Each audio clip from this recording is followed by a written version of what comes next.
대한민국은 65세 이상에 해당하는 노인 인구의 비중이 급속도로 커져가고 있습니다. 슬기로운 노후 생활을 위해 드럭스루가 노인 질환 특집을 준비했습니다. 첫 번째로 파킨슨병입니다. 파킨슨병을 세 줄로 요약하면 첫 번째, 60대 이상에서 꽤나 흔하게 발생하는 질환이며, 두 번째, 가만히 있는데 손발이 이유 없이 떨리거나 고개가 끄덕끄덕거린다는 등 내 몸이 삼각처럼 마르지 않는다면 의심해 볼 수 있는 게 파킨슨병입니다.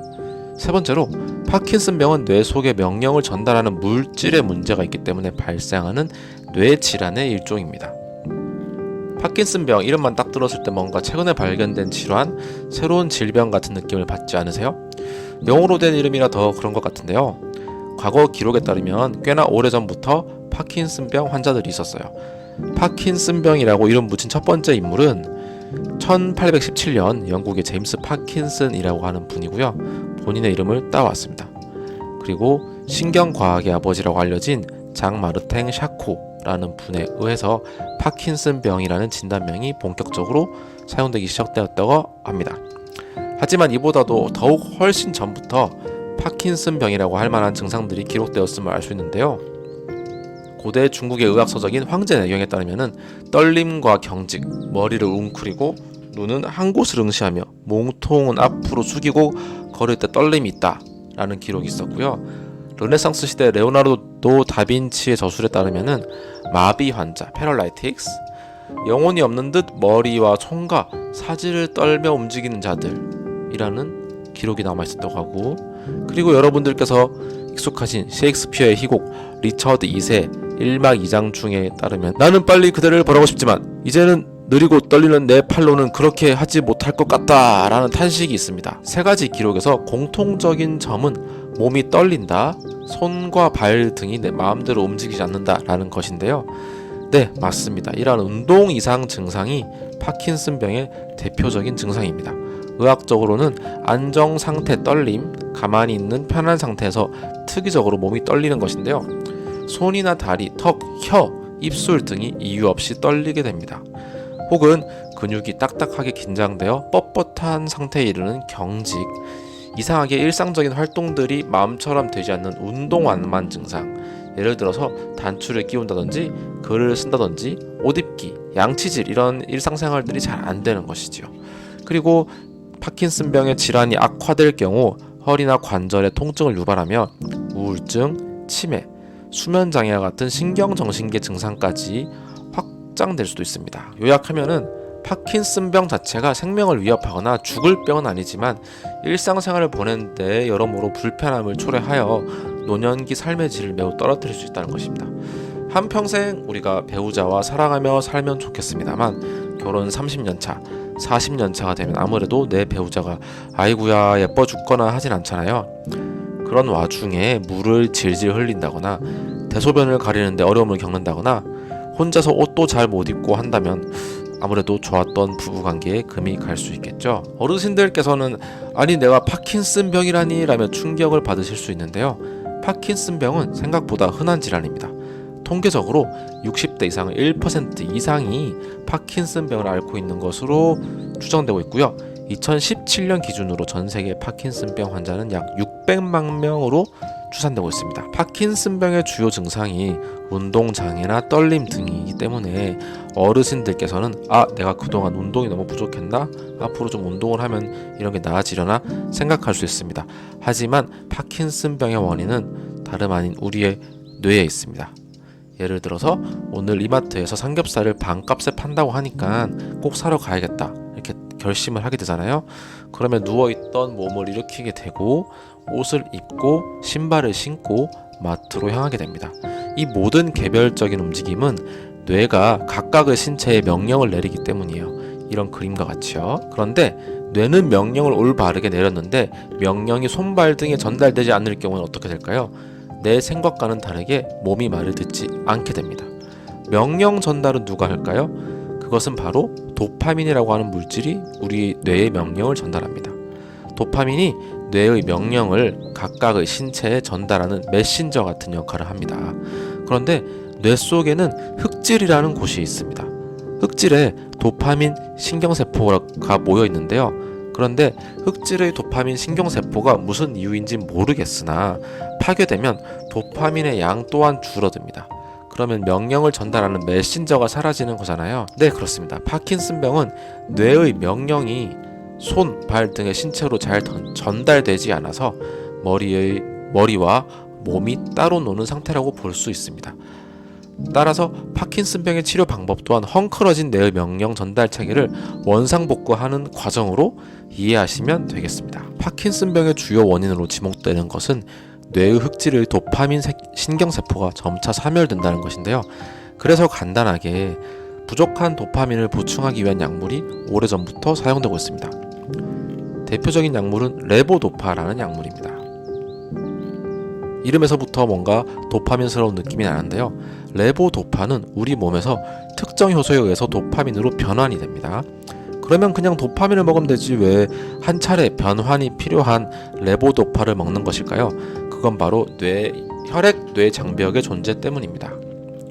파킨슨병은 우리 뇌에 도파민이 부족한 현상이기 때문에 입으로 복용한 도파민이 뇌까지 전달돼야 된다는 숙제가 있습니다. 그런데 뇌로 약물이 도달하기 위해서는 이런 방패병 같은 역할을 하는 혈액 뇌 장벽을 통과해야 합니다. 지방에서 서울로 가기 위해서는 저기 네이버가 보이는 경부고속도로 톨게이트를 통과해야 하듯이 말이죠. 그런데 도파민은 물질의 특성상 혈액 뇌 장벽을 통과할 수 없습니다. 반면에 레보도파란 녀석은 혈액 뇌 장벽을 쉽게 통과할 수 있어요. 그래서 뇌 장벽을 통과할 수 있는 레보도파 형태로 약을 복용한 후 뇌 장벽을 통과하고 난 후에야 도파민으로 변환이 되어서 이용이 됩니다. 여기서 레보도파의 여행에 도움을 주는 친구 약물들이 있습니다. 먼저 카르비도파라고 하는 친구입니다. 혈액 뇌 장벽을 통과하기 위해서는 도파민이 아닌 레보도파 형태로만 가능한데요. 카르비도파는 우리 성질 급한 레보도파가 혈액 뇌 장벽을 통과하기 전에 먼저 도파민으로 미리 바뀌는 것을 막아주는 역할을 합니다. 뇌 장벽을 통과하기 전에 도파민으로 일찍 바뀌어 버리면 약효를 발휘할 수 없기 때문이죠. 카르비도파와 비슷한 역할을 하는 벤세라지드라고 하는 약도 있습니다. 그리고 두 번째로는 콤트 억제제라는 친구들입니다. 우리의 주인공인 레보도파는 도파민으로 바뀌어야 하는데요. 간혹 콤트, COMT라는 나쁜 친구들과 만날 경우에는 메틸도파라고 하는 이런 일종의 삐뚤어진 형태로 성장할 수 있습니다. 도파민으로 바뀌어야 하는데 말이죠. 그래서 우리 친구인 콤트 억제제는 레보도파가 메틸도파가 되지 않도록 막아주는 일을 합니다. 나쁜 길로 빠지지 않도록 도와주는 든든한 어떤 반장 같은 역할을 하는 친구죠. 콤트라는 놈들은 나쁜 놈들이다 보니까 시도 때도 없이 등장합니다. 혈액 뇌 장벽을 통과하기 전에도 등장하고 혈액 뇌 장벽을 통과하고 난 후에도 있습니다. 그래서 콤트를 막아주는 콤트 억제제 또한 바쁩니다. 혈액 뇌 장벽 통과 전에 작동하는 약물도 있고요. 엔타카폰, 오피카폰이 이에 해당합니다. 혈액 뇌 장벽 통과 후에 작동하는 톨카폰이라는 약물도 있습니다. 레보도파는 혈액 뇌 장벽을 통과한 후 도파민으로 바뀌어야 하는 험난한 운명을 타고난 녀석이라 그런지요. 약간 손이 많이 가는 녀석입니다. 그래서 레보도파만 나홀로 투약하는 경우는 드물고요. 레보도파가 옳은 길을 잘 가게 도와주는 친구 약물들과 함께 짝지은 약들이 많이 있습니다. 이렇게 2종에서 3종 혼합제도 왕왕 만나볼 수 있습니다.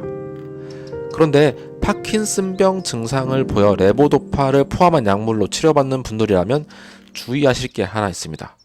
부족한 도파민을 보충하기 위해 우리가 레보도파를 복용하는데요. 이 와중에 도파민을 감소시킬 수 있는 약물을 복용 중이라면 레보도파의 약효가 현저히 떨어지겠죠.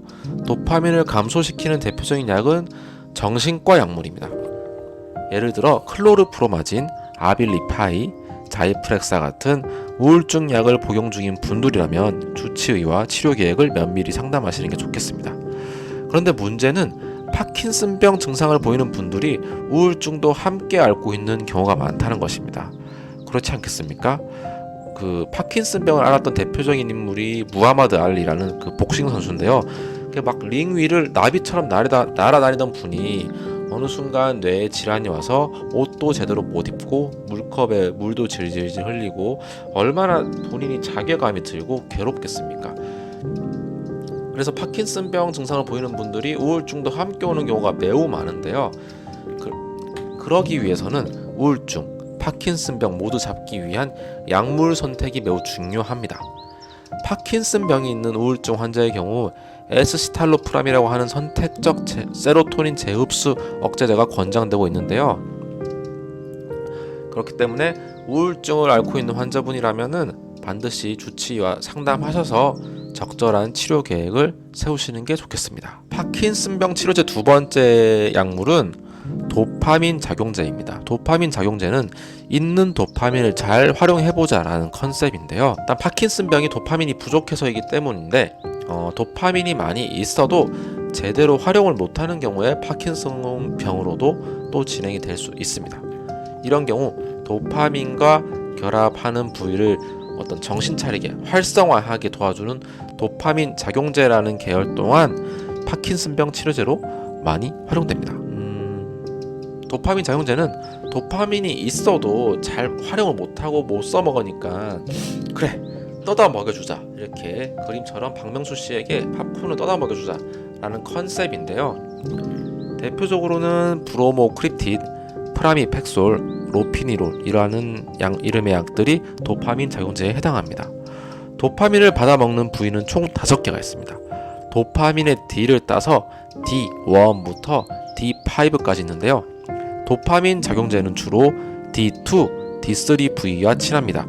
왜냐하면 도파민 결합 부위 중 D2 부위를 통한 명령 전달은 불수의 운동을 관장하기 때문이에요. 불수의 운동이란 우리가 의식하지 않은 채 움직이는 운동을 말하는데요. 숨 쉴 때 근육이 움직이는, 심장 근육이 움직이는 것도 마찬가지고, 가만히 안정 상태에 있는데 몸이 부들부들 떨리거나 하는 것도 일종의 불수의 운동이죠. 파킨슨병의 주된 증상이 내가 원치 않는 운동, 내 뇌가 명령하지 않는 운동, 예를 들어서 손이 부들부들 떨린다거나 안정된 상태임에도 몸이 부르르 떨린다던가 하는 운동 장애이기 때문입니다. 이와 같은 내가 원치 않는 운동 장애를 해결하기 위해서는 D2 부위를 통한 명령 전달이 잘 이루어져야 하는데요. 그래서 도파민 작용제는 파킨슨병 외에도 이런 하지 불안 증후군 치료에도 활용이 됩니다. 대표적으로 리퀴정, 미라펙스정과 같은 약들이 도파민 작용제에 해당합니다. 이 중 팔로델정이라고 하는 약은 알 수 없는 유즙 분비 시에도 활용할 수 있습니다. 유즙이 과도하게 분비되는 원인은 프롤락틴이라고 하는 호르몬이 너무 많아서인데요. 프롤락틴 호르몬 분비를 억제하는 게 바로 도파민입니다. 그래서 유즙 분비 시엔 도파민을 잘 활용하게끔 도와주는 도파민 작용제인 팔로델정이 사용되기도 합니다. 재밌죠, 여러분? 약은 딱 특정 질환 치료에만 한정되어 있는 것은 아니에요. 우리 몸은 꽤나 복잡다단하고 수많은 세포, 호르몬 등이 연계되어 있기 때문이죠. 도미노처럼 하나를 툭 건드리면 그 여파가 파도처럼 축축축축 퍼지듯이 말입니다. 특정 약이 우리 몸의 한 군데의 변화를 일으킬 경우 나비 효과가 되어 큰 파고를 일으킬 수 있습니다. 가령 혈압약으로 최초에 개발된 약이 이런 머리 빠지는 걸 방지하는 탈모약으로 변모하는 등 기존의 약을 다양한 다른 용도로 활용하고자 하는 연구도 활발히 이루어지고 있답니다. 마지막으로 소개해드리는 파킨슨병 치료제는 도파민이 사라지지 않도록 하는 약입니다. 뇌 속의 도파민을 분해하는 효소가 하는 일을 막으면 도파민이 일정 수준 유지되지 않을까 하는 아이디어에서 비롯한 약입니다. 도파민을 분해하는 약은 마오비라는 친구들입니다. 마오비는 모노아민 옥시다제 B의 약자고요. 도파민을 분해하는 효소입니다. 그림처럼 아톰 박사님이 로봇을 죄다 분해하고 있죠. 도파민을 분해하지 않도록 마오비의 작용을 막는 약이 파킨슨병 치료제로도 활용이 된답니다. 마오비 억제제 성분의 약은 대표적으로 마오비정, 아질렉트정, 에퀴피나 필름 코팅정 등이 있습니다. 파킨슨병 치료를 위해 마오비 계열의 약을 복용 중인 분들이 주의할 점은요, 치즈, 와인, 숙성육 등의 발효 음식을 피해야 한다는 것입니다. 그 이유는요, 마오라는 효소는 도파민뿐만 아니라 다른 물질을 소화시키는 데도 역할을 하는데요, 대표적으로 티라민이라는 물질입니다. 만약에 마오비 억제제를 복용하게 되면 티라민을 소화시키는 마오비 효소가 일을 못하기 때문에 티라민이 분해가 잘 안 되겠죠. 티라민이 분해가 안 되면 연쇄적으로 노르에피네프린이라고 하는 흥분성 물질이 많이 나오게 됩니다. 노르에피네프린은 예를 들어 위기 상황이나 고도의 집중력이 필요한 상황, 각성이 필요한 상황, 호랑이한테 쫓긴다든지 가령 주식이나 코인 이런 선물 단타를 쳐야 할 때 우리 뇌에서 마구마구 분비되는 물질인데요, 뜻하지 않게 노르에피네프린이 너무 많이 분비되어 버리면 고혈압을 유발할 수 있습니다. 즉 마오비 억제제 복용으로 인해서 티라민이 분해가 안 되면 혈압을 증가시키는 노르에피네프린이 많아질 수 있고, 따라서 마오비 억제제를 복용 중인 분들은 티라민 성분이 많이 함유된 음식은 피하는 게 좋은데요, 대표적으로 티라민을 다량 함유한 음식은 발효 음식, 훈제 음식, 절인 음식들입니다. 숙성 치즈나 숙성 와인, 절인 청어, 최근에 또 유행하고 있는 숙성육 등인데요, 분위기를 내고 싶을 때 많이 먹고 싶은 음식들이지만, 하지만 파킨슨병 치료를 위해 마오비 억제제 계열의 약물을 복용 중인 분들은 이러한 음식은 삼가해 주시는 게 좋습니다. 고혈압이 올 수 있기 때문입니다. 이번 영상에서는 파킨슨병이란 어떤 병인지, 왜 생기는 건지, 치료제는 어떤 게 있는지 말씀드려 봤는데요, 조금이나마 도움이 되셨나요? 여러분의 건강 라이프를 응원합니다. 안녕.